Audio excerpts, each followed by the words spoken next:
দুর্গাপূজার প্রস্তুতি পরিদর্শনে ঢাকেশ্বরী মন্দিরে গেলেন প্রধান উপদেষ্টা।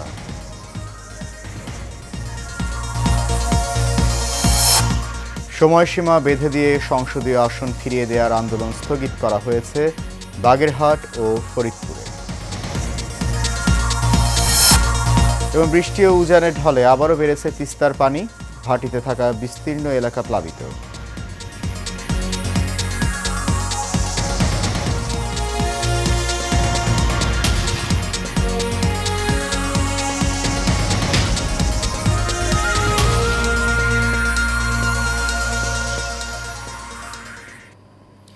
সবাইকে স্বাগত জানাচ্ছি এশিয়ান নিউজে। আপনাদের সাথে আছি আমি সৈয়দ মাহিউজ্জামান মুখর।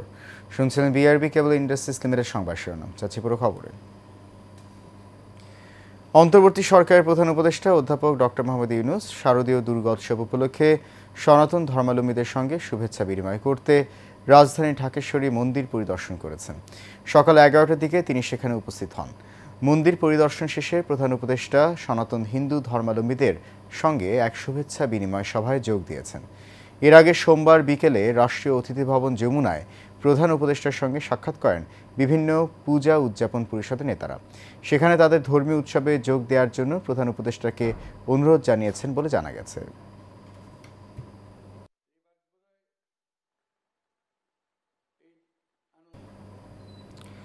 ফরিদপুর জেলা প্রশাসকের আশ্বাসে ধর্মঘট তুলে নিলেন আন্দোলনকারীরা।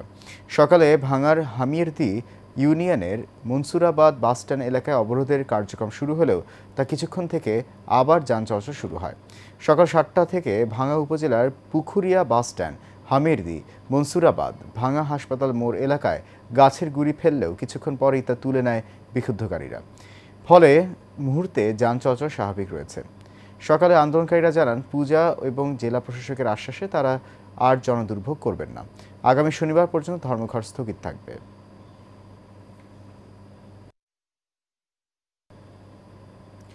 বাগেরহাটে সংসদীয় আসন পুনর্বহালের দাবিতে সর্বদলীয় সম্মিলিত কমিটি পূর্বঘোষিত হরতাল কর্মসূচি প্রত্যাহার করেছে। এর পরিবর্তে নির্বাচন অফিসে অবস্থান কর্মসূচি পালন করছে তারা। সকাল 9টা থেকে জেলা নির্বাচন অফিস সহ প্রতিটি উপজেলা নির্বাচন অফিসে অবস্থান কর্মসূচি শুরু করে সর্বদলীয় সম্মিলিত কমিটি। এই কর্মসূচি চলবে দুপুরে 1টা পর্যন্ত। আগে ঘোষিত কর্মসূচি অনুযায়ী মঙ্গলবার ও বুধবার সকাল 6টা থেকে দুপুর 12টা পর্যন্ত হরতাল পালনের কথা থাকলেও শারদীয় দুর্গোৎসব উপলক্ষে জনসাধারণের দুর্ভোগের কথা বিবেচনা করে হরতাল প্রত্যাহার করা হয়। এর পরিবর্তে 2 দিন নির্বাচন অফিসে অবস্থান কর্মসূচি পালন করার ঘোষণা দেয় আন্দোলনকারীরা। 30 তারিখ থেকে বিক্ষোভ মিছিল, হরতাল, আপনার অবরোধ আমরা কন্টিনিউ করে যাচ্ছি এবং এটা কিন্তু আমরা সর্বদলীয় সম্মিলিত কমিটি আমরা আন্দোলনের ঘোষণা দিচ্ছি এবং এটি আমাদের পালন করছে আমাদের বাগেরহাট জেলার সর্বস্তরের জনগণ। আমাদের ভয় দিয়ে লাভ নেই। আমাদেরকে কারাগারে নেন, গ্রেপ্তার করেন, কিন্তু আমাদের 4টি আসন ফিরিয়ে দেন। এটা বাগেরহাটের বাসের দাবি। মেনে নিলে আন্দোলন হবে। আমাদের ন্যায্য দাবি 4টে সংসদীয় আসন ছিল, 4টে আসন থাকবে। 3টি আসন আমরা মানি না।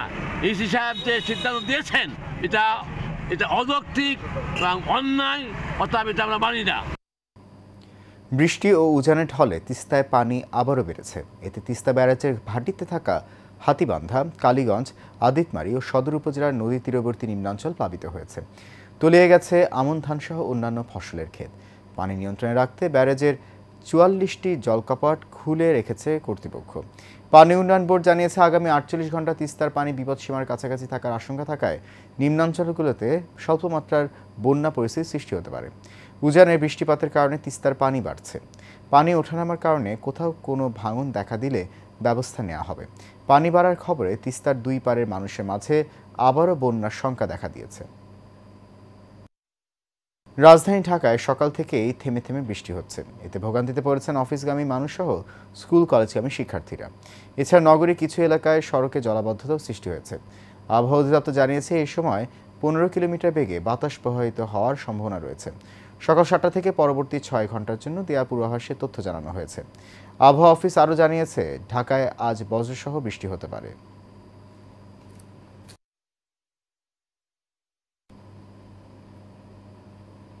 ব্রাহ্মণবাড়িয়া বাঞ্জারামপুরে ডক্টর রওশন আলম কলেজের 11 শ্রেণীর ছাত্রছাত্রীদের নিয়ে ওরিয়েন্টেশন ক্লাস হয়েছে।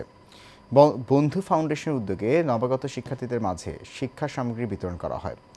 ডক্টর রওশন আলম কলেজের ভারপ্রাপ্ত অধ্যক্ষ মুফতি মোহাম্মদ কামাল উদ্দিন ভূঁইয়ার সভাপতিত্বে প্রধান অতিথি ছিলেন কলেজের অভিভাবক সদস্য মোহাম্মদ শফিকুল ইসলাম।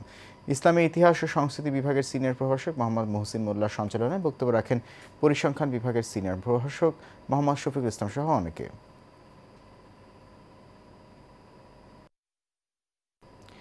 কুড়িগ্রামের রৌমারী উপজেলায় বাল্যবিবাহ নিরোধ কমিটিতে যুবকদের অন্তর্ভুক্তির জন্য সক্ষমতা বৃদ্ধি বিষয়ক কর্মশালা হয়েছে।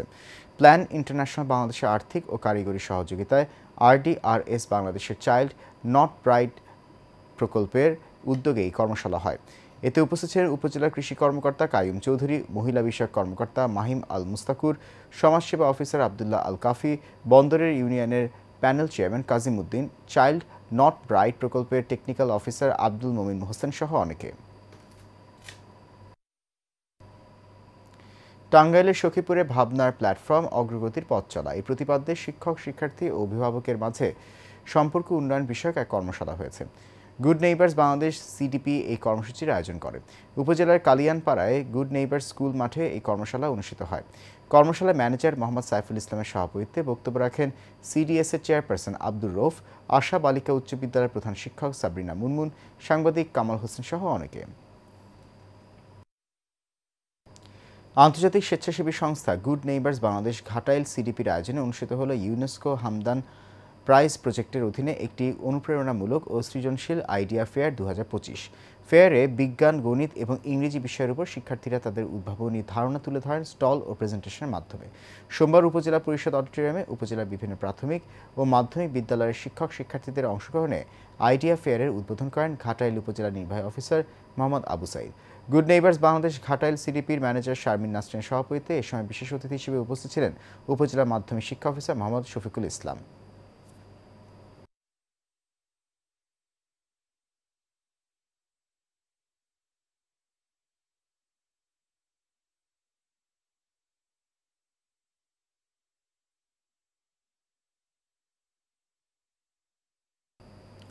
বাগেরহাটের মোল্লারহাটে জমি সংক্রান্ত বিরোধকে কেন্দ্র করে ঝর্ণা রায় নামে এক নারীর ওপর হামলার ঘটনা ঘটেছে। উপজেলার জয়ডিহি বাজার এলাকায় ঘটনা ঘটে। ভুক্তভোগীদের অভিযোগ, হামলার সময় জীবন বাঁচাতে ঝর্ণা রায় একটি বাড়িতে আশ্রয় নেন, কিন্তু সেখানে গিয়েও তাকে মারধর করা হয়। এক পর্যায়ে ঝর্ণা রায় সরকারি জরুরি সেবা নম্বর 999-এ ফোন করলে মোল্লারহাট থানা পুলিশ ঘটনাস্থলে পৌঁছে তাকে উদ্ধার করে উপজেলা স্বাস্থ্য কমপ্লেক্সে ভর্তি করে। এ বিষয়ে থানা অফিসার ইনচার্জ মোহাম্মদ ফজলুল হক বলেন, তদন্ত সাপেক্ষে যথাযথ আইনি ব্যবস্থা গ্রহণ করা হবে।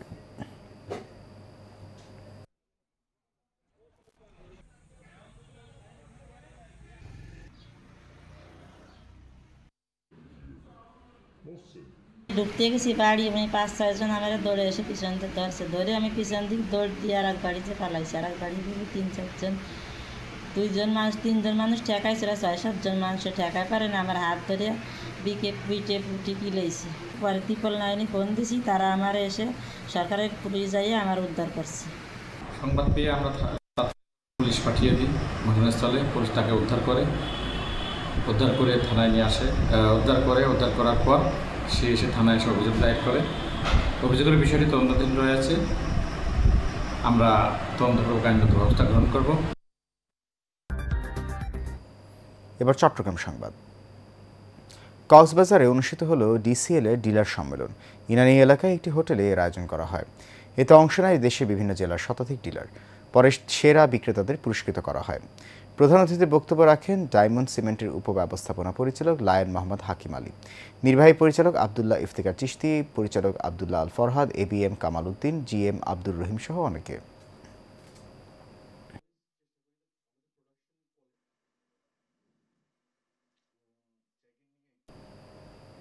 চট্টগ্রামে নিষিদ্ধ ঘোষিত সংগঠন আওয়ামী লীগের ঝটিকা মিছিলের প্রতিবাদে বিক্ষোভ মিছিল ও প্রতিবাদ সমাবেশ করেছে বিএনপি ও স্বেচ্ছাসেবক দল। সাবেক মন্ত্রী মীর নাসির এবং বিএনপির চট্টগ্রাম বিভাগের সহ সাংগঠনিক সম্পাদক মীর হেলালের নির্দেশনায় চট্টগ্রাম মহানগর খুলশী থানা স্বেচ্ছাসেবক দলের আহ্বায়ক রায়হান আলমের উদ্যোগে GEC থেকে একটি বিক্ষোভ মিছিল বের হয়। বিক্ষোভ মিছিল ও সমাবেশে উপস্থিত ছিলেন 14 নম্বর ওয়ার্ড সিনিয়র যুগ্ম আহ্বায়ক মোহাম্মদ জাকির হোসেন, দুলাল, সুমন সহ অনেকে।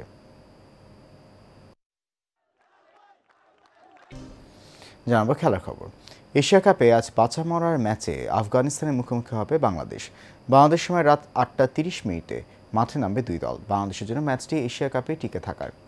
আজ আবুধাবিতে আফগানিস্তানকে হারালেও বাংলাদেশ যে সুপার 4-এ উঠবে তা নিশ্চিত করে বলা যাবে না। নিজেদের প্রথম ম্যাচে হংকংকে বড় ব্যবধানে হারাতে পারেনি বাংলাদেশ। এর পরের ম্যাচে হেরেছে শ্রীলঙ্কার কাছে। আফগানিস্তানের বিপক্ষে ম্যাচটি তাই হয়ে দাঁড়িয়েছে বিভিন্ন হিসাব নিকাশে। ওপেনিংয়ে হংকংয়ের বিপক্ষে 24 রানের জুটি গড়া পারভেজ হোসেন ও তানজিদ হাসান শ্রীলঙ্কার বিপক্ষে জুটি গড়তে পারেননি। সব মিলিয়ে সর্বশেষ 11 ইনিংসে উদ্বোধনী জুটিতে 50 পেরোতে পারেনি বাংলাদেশ। এরপরেও আজ আফগানিস্তানের বিপক্ষে এই দুইজনেরই ওপেন করার শ্রীলঙ্কা ম্যাচে বাদ পড়া পেসার তাসকিন আহমেদের দলে ফিরতে পারেন। মুস্তাফিজুর রহমানের সঙ্গে আরেক পেসার হিসেবে দেখা যেতে পারে তানজিম হাসানকে।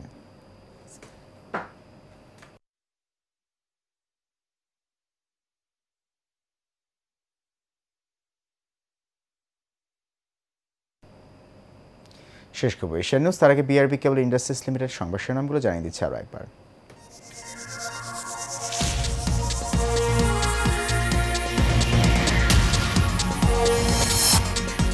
দুর্গাপূজার প্রস্তুতি পরিদর্শনে ঢাকেশ্বরী মন্দিরে গেলেন প্রধান উপদেষ্টা।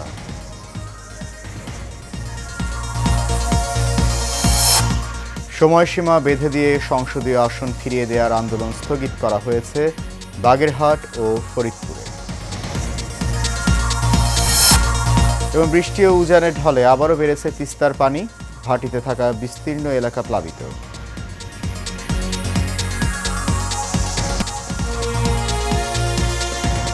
এশিয়ান নিউজ এ পর্যন্তই। আমাদের পরবর্তী সংবাদ দেখার আমন্ত্রণ রইল। এতক্ষণ সঙ্গে থাকার জন্য অনেক ধন্যবাদ সবাইকে।